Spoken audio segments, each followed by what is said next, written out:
Okay, so we did step 2, remove kickstand assembly. It's not removed, but it's like out of the way. This is the little shifter dealie. This is what makes your bike shift. It's pretty cool. Remove the banjo bolts. Okay, so this is where we're going to change it a little bit.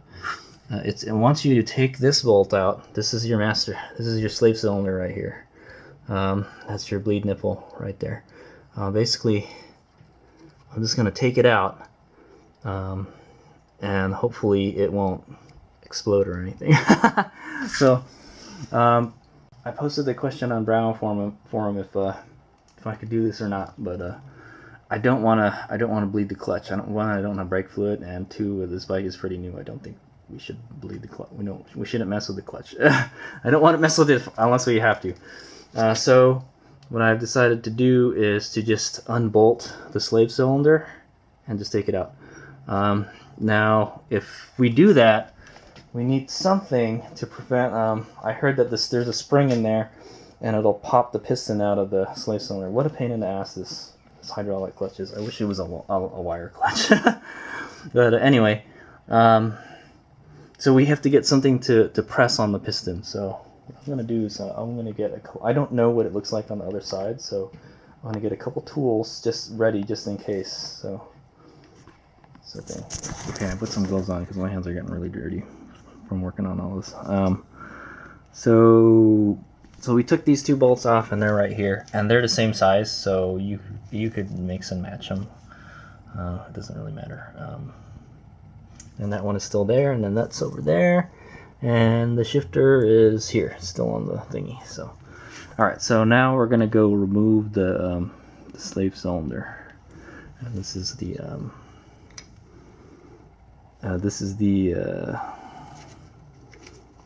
kind of scary part here.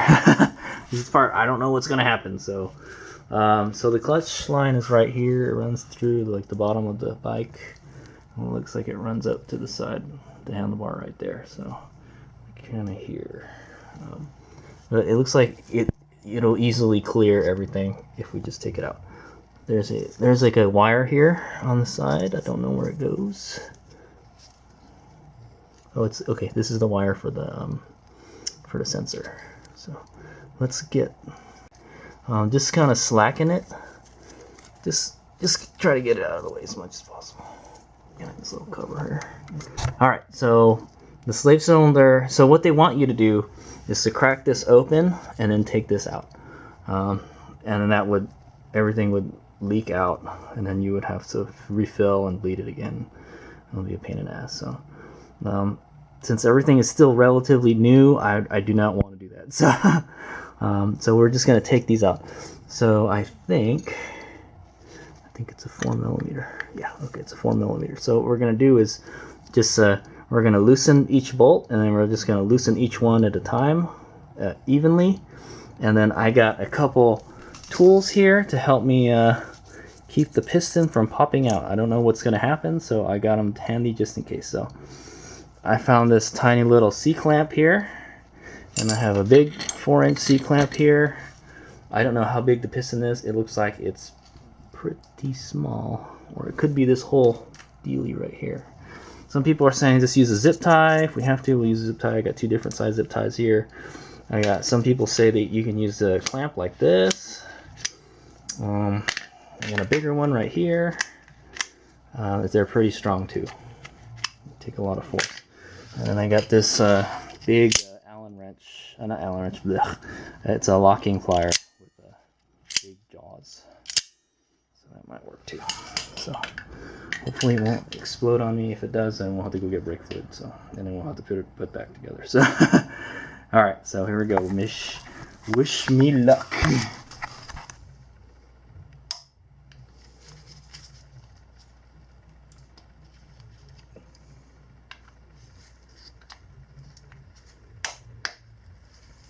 Okay, 2 are loosened. We'll just loosen it a little bit at a time so it comes out evenly.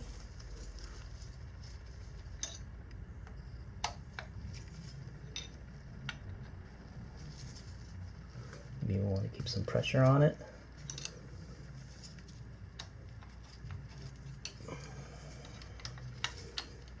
pretty loose now.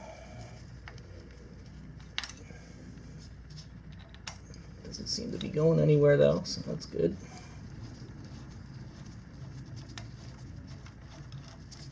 Okay, let's take the bolts out now. What a pain in the ass, man. All this stuff is in the way. That's one.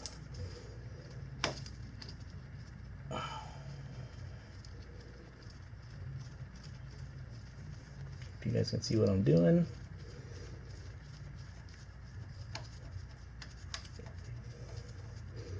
Okay, top and bottom bolts are out. They are different. No, they're about the same size. So you can mix and match them. Okay.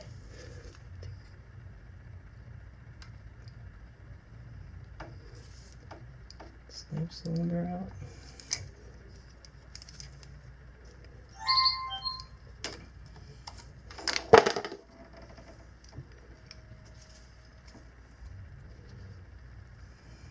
Okay, so everything kind of just fell out at one point.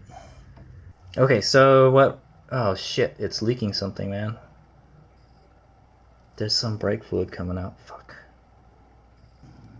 So this is where the plunger is for the slave cylinder. We may have to go get some brake fluid later. Yeah, it's leaking some brake fluid. Shit. I don't know why, I don't know how, but hopefully it'll be okay. So what I did is I used this big locking plier to push on that slave cylinder a little bit. That's a little plunger right there. That's the little thing that comes out. So I don't know, man. There's some kind of fluid coming out of it, so we may have to bleed it. So, but I won't mess with the lever. So, all right. So, well, we have access to the thingy now. So this is the little plastic cover that goes on it. If you ask me, this doesn't really do anything, man. If the chain goes, it's gonna break this. It's made out of plastic. So, and that's it. We have access to the sprocket now. So now I have to go get some snap ring pliers and take this snap ring out, basically. Okay, I got my handy dandy snap ring plier kit out here.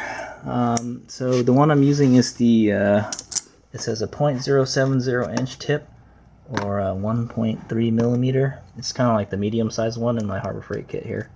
And you need to configure it so like it spreads the ring out. You can either compress or, you know, decompress, like go in or out, basically. I highly suggest you wear some of these guys if you're going to work with something like this. And here we go.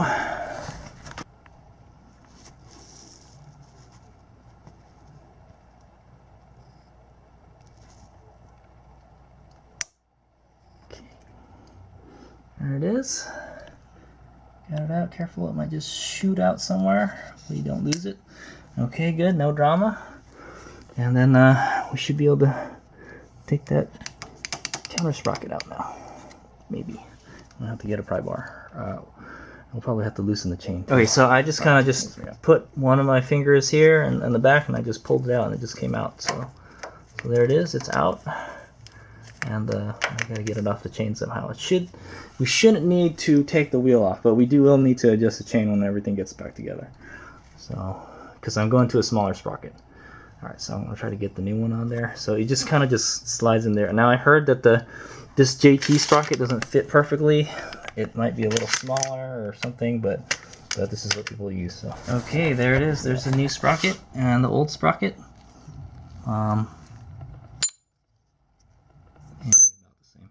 So this should be a 13 tooth. 1, 2, 3, 4, 5, 6, 7, 8, 9, 10, 13. Yep. 1, 2, 3, 4, 5, 7, 8, 9, 10, 11, 12, 13, 14. Yep. So it's a 14. That's the 14 versus the 13. This is a JT sprocket versus the, I don't know, the stock Impulse one. So how I got it out is I kind of wriggled it out. I went this way. I kind of rotated out of it. I might have scratched the swing arm a little bit on this side, but whatever, it's okay. Alright, so I'm going to go put the new one on. I'm just going to slide it on there. So I'm going to put it in the chain and just slide it back. It should fit perfectly. Okay, I got it on there, and we'll just go put the snap ring back on. Hopefully problem. So it was kind of a bitch trying to get it in there. I kind of put it on the way I did, sort of, but I think I just kind of just slipped it in over here, and then I just kind of like played around with it. You're gonna want to put a rag over here because the teeth touch on that. So I probably got a bunch of scratches on the swing arm there. It's no biggie. It's not like you're gonna see that. So it's on there, and you can definitely tell it's loose. We're gonna have to tighten that sucker. Yeah, so it's on there.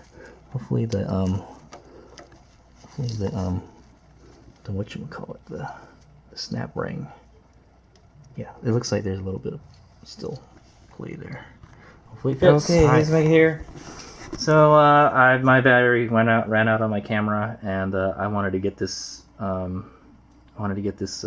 slave cylinder in there ASAP so it doesn't leak anymore. So this is about how much fluid leaked out of it. I don't know why it was leaking. Maybe I wasn't supposed to use the thingy to push the plunger back in. I might have pushed it in crooked or something. I don't know. So I got it in there. It was kind of a pain in the ass. I couldn't see what I was doing, so I put a flashlight over here. So basically, the plastic chain guard here needs to go. You need to sandwich it between the slave cylinder and the gearbox. And then I had a hard time aligning the holes. So there's like barely enough thread to thread it in there and then get the plunger in like straight. So, and then you have to make sure like this wire isn't trapped back there. I found that. I'm like, oh, this needs to be moved back here. That's the one for the kickstand sensor. Yeah, and then and like I could get one of them in and the other one wouldn't come in, so I would have to basically you kind of have to get it in there straight. You have to push your finger on the banjo bolt here, so like it kind of pushes the plunger in a little bit, and then start tightening them, and then like pretty much almost immediately, maybe after like two really loose turns, you'll start to feel some resistance, and then yeah, you just like tighten this one a couple turns, tighten this one a couple turns, and you just kind of alternate so it goes in straight. And then I tightened it. So I'm just gonna snug it right now. Also, there are some little metal spacers that are pressing. That are like sandwiched in between the slave cylinder and the chain guard. You have to make sure those are there and they're aligned properly. I think everything is good. You can definitely tell there's a lot more room back there now. So I don't know if you can go up a sprocket. That's an interesting one. If there will be enough space, you might just have to take this off. I could see you not having to put this back on. If, like I said, it probably doesn't really do anything, honestly. If the chain breaks, it's gonna damage. It's gonna break that off, but hopefully it won't break anything else. But yeah, you just have to make sure that those spacers are in there properly too, and then you just tighten it. So we're gonna go. I'm gonna go snug it real quick. Hopefully I got it in there. Yeah, it looks pretty tight. Let me just make sure it's nice and snug. I'm not gonna torque it. Okay, so here goes. Let's see. It's gonna probably be really loose. Nope, still good. I'm getting some good feels on the lever. So I guess whatever leaked out, it wasn't enough to thing it. Oh, actually, let's go look at the little window. If I can find the window. Where's Mr. Window? Okay, it's right here. It's right here, and I can't really see. I say there's definitely the whole window. The whole window is full of fluid. So I think we got lucky. I don't think we needed to clamp it. I might have messed it up too. I don't suggest clamping the plunger. It looked like we didn't have to do anything with the plunger. So the big question I asked on the Brown forum is hey, can I take the slave cylinder out without unbolting the banjo bolt to it, the hydraulic line basically? And I didn't get a reply, but I found that for myself. Yes, you can. Yes, you can, but it looks like it's weeping some kind of fluid here. I might want to keep an eye on that to see if it continues to leak. Hopefully it doesn't leak anymore. I may have messed the plunger up. I'm not sure. I hope not. But so we'll just go wipe all this fluid that dripped out here. But it seems like it's working fine. If it wasn't, it's got plenty of resistance. I can feel a lot of resistance, so that's the way it should be, right? So I'll pump it maybe like 20 times.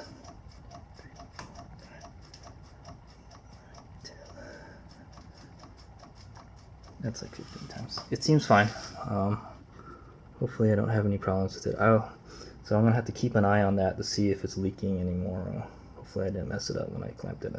I don't think we should have clamped it, but basically that's what's in there. So you have to make sure the little plunger thing, the little plunger that's sticking out of it, make sure it goes in that little it looked like a little pipe, sort of. It has a little pipe, and I guess there's like a little, there must be another plunger in there somewhere, or rod. You have to make sure that's in there straight before you bolt everything in. That's the important part. And like once you start feeling resistance, tighten the other one, you know, and then just alternate. So there you go. I got that was the most that was the crazy part right there. So now we'll put the kickstand assembly back. I'm not gonna go over it too much live. I'll just put it back and I'll tell you basically what I did with the slave cylinder. We'll just put it back, and then I'll let you know if there is any interesting stuff about putting it back. I may torque. I'll probably torque this bottom one here. That's what I'm thinking. That one looks important, so we'll torque that one, and maybe we'll torque these big ones. All right. So, and then the last part will be adjusting the chain, because as you can see, the chain is like really loose now. And then maybe an hour later we'll go check the okay, here I've started putting the bike back together. I just put the kickstand sensor back on, and as you can see, you do not need to unbolt it. If you did what I did, just let it hang there off of that one bolt. There should be no problem. It's not going to be too short. It won't hang off of it. It won't rip the sensor out or anything. It's perfectly fine. So if I was to do this again, I would not take the kickstand sensor. I would just leave it there. It's very delicate. The bolts are very tiny. So it's kind of like it has a step to it. I don't have anything here like that anymore, but it has a little step to it on the bolt, and it's got to go straight into the sensor, and the bolt is very tiny. So there was some, I think there was some blue Loctite or something on it before. I didn't put any new Loctite. Hopefully it'll be fine. I think it'll be fine. It's still got some of that Loctite residue in there, so I think it should be fine. Pretty much all the fasteners I just took off have Loctite on it, or locking compound is what I'm going to call it. Loctite is the brand name. So yeah, so I'm going to go start putting everything else back on. So like for future reference for myself and you guys, you do not. I will put a subtitle in the earlier part of the video of this, but you do not need to unbolt the kickstand sensor. You can omit that. If you did what I did, I didn't take the whole assembly out. I just let it hang from the big bolt back there, and I just swung it out of the way. So, and it worked perfectly. So, all right, I'm gonna put the rest of it back together. So yeah, I'm winding up torquing everything. So I never worked in Newton meters before, so I don't really know that scale. So I don't know. Maybe this came from like a European manual or something, but yeah, I don't know. Anyway, we're in America and we use foot-pounds. So I went and converted everything with Google. So bolt A, the A bolts, these bolts here, the ones that use the 6 mils, are about 14 foot-pounds. They're approximately. The B bolt, the big one on the very bottom, where this Allen head socket is connected, is 31 foot-pounds, and then the C bolt is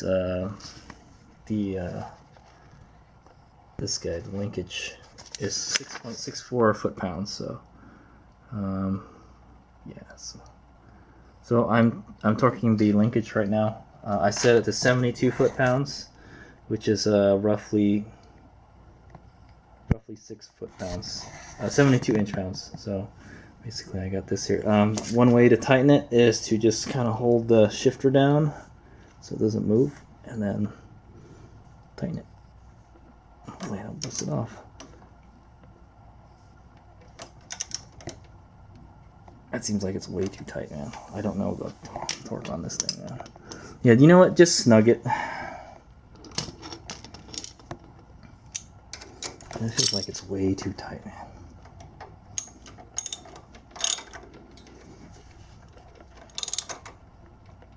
Yeah, I'm just gonna snug that one. I'm like, man, I feel like I'm putting a lot of force on that, so forget that one. So the other one is a 14 foot-pounds. Okay, I get handy dandy master torque wrench here. I set it to about 15 foot-pounds. It was about 14 foot-pounds. Let's just do a little extra. The only way you can do it is if you have one of these little socket Allen head dealies. Okay, it's already tight. That was not a lot of torque. This is a big torque wrench for that task. Okay, that one's already tight too. So pretty much snug. Pretty much snug is what I'm gonna say. And then the back one is 31. You could use your 17 on the other side is what I'm gonna do. And then just have this here. Just have this here to keep it from spinning. All right. One thing I've found out is if you want, when you're tightening the B-bolt, the very bottom one, where this guy is, to just reach your arm around the swing arm and then just grab the wrench. So I'm not gonna show you. It's pretty simple. Okay, so I went ahead and torqued it 31 foot-pounds. It was easier to torque it with the wrench going this way, because if you did it this way, it would hit the belly pan. Or you could just get an extension that clears the belly pan, but I just moved it on this side. Then you just kind of have to like hold the other wrench while you're doing it. So didn't seem like too much. It's way easier getting that bolt out if you do it from the other side where the nut is. So there it is. The kickstand assembly is back in there. So I'm gonna go ahead and clean up that little area where the slave cylinder was again. It seems like there's still a little bit of stuff weeping from it, but it's still working. It seems like it will take it for a little test ride or later. So the last thing is to adjust the chain. The chain is like super loose right now, so it's not good how it bunches up like that, right? But what you don't want is you don't want frozen links, and those are not frozen. They're moving actually quite well. So yeah, I was hoping to get the 40 tooth sprocket to take up that extra slack, but that's okay. We'll just have to get it later. Yeah, so we'll go over. I guess we'll have to go over tightening the chain. All right, I'm gonna go clean up, and then we'll get to it. The last thing I didn't install is this guy. And that's pretty easy. It's just a cover for this, so it doesn't get dirty or stuff. Here's what I got.